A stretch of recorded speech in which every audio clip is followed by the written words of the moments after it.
Robert A. Caro's biography of Robert Moses, The Power Broker, 1974, which won the Pulitzer Prize for biography, is widely regarded as one of the most influential biographies ever written. Caro opens Moses's life story with an episode from his time at Yale. A star swimmer, Moses announces his plan to persuade a sponsor to contribute to the school's general fund using questionable methods. The team captain forbids him from doing so. Defiant, Moses tells the captain he will quit the team if not permitted. And when the captain accepts his resignation, Moses never swims for Yale again. Decades later, in 1945, Robert F. Wagner is being sworn in as mayor of New York and administers oaths to his appointees. Moses anticipates 3 appointments, but because of opposition to his growing power, he initially receives only 2. Furious, he privately threatens to resign unless given the 3rd, and the mayor relents. Caro portrays Moses's early career as driven by idealism and a desire to improve New York City. Yet his fervor for reform creates enemies, and by age 30 he is forced out of his position.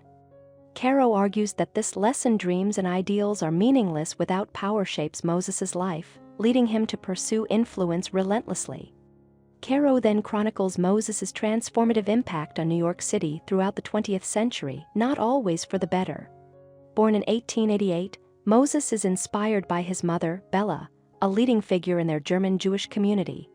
Caro contends that Moses emulates his mother's belief in knowing what is best for others. He attends Yale and enters government service, initially stymied by corrupt officials who resist his reforms. He works for future Governor Al Smith and later returns to public service with a deeper understanding of political power.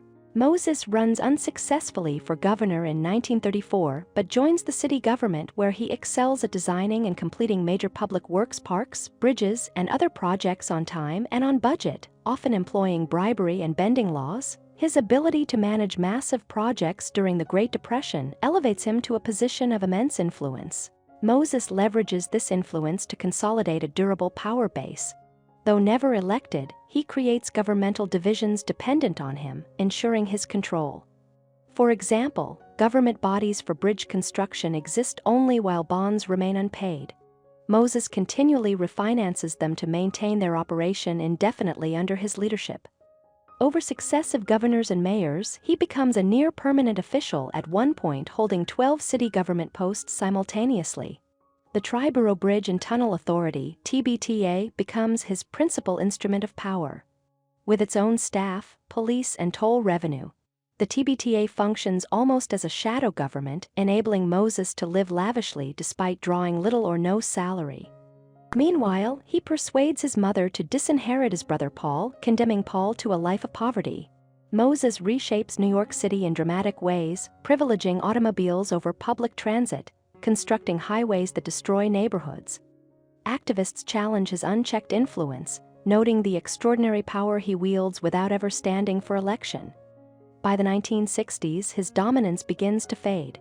Public defeats and controversial decisions, such as supporting the demolition of Pennsylvania Station, tarnish his image. His handling of the 1964 World's Fair is widely criticized, as the event fails to deliver promised economic benefits, and its finances are scrutinized. Weakened, Moses faces political reorganization.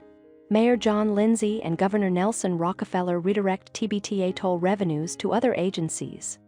The TBTA is absorbed into the MTA, with Moses promised a leadership role in exchange for relinquishing his control, but the position never materializes. Thank you for watching. If you enjoy this video, leave a like and subscribe.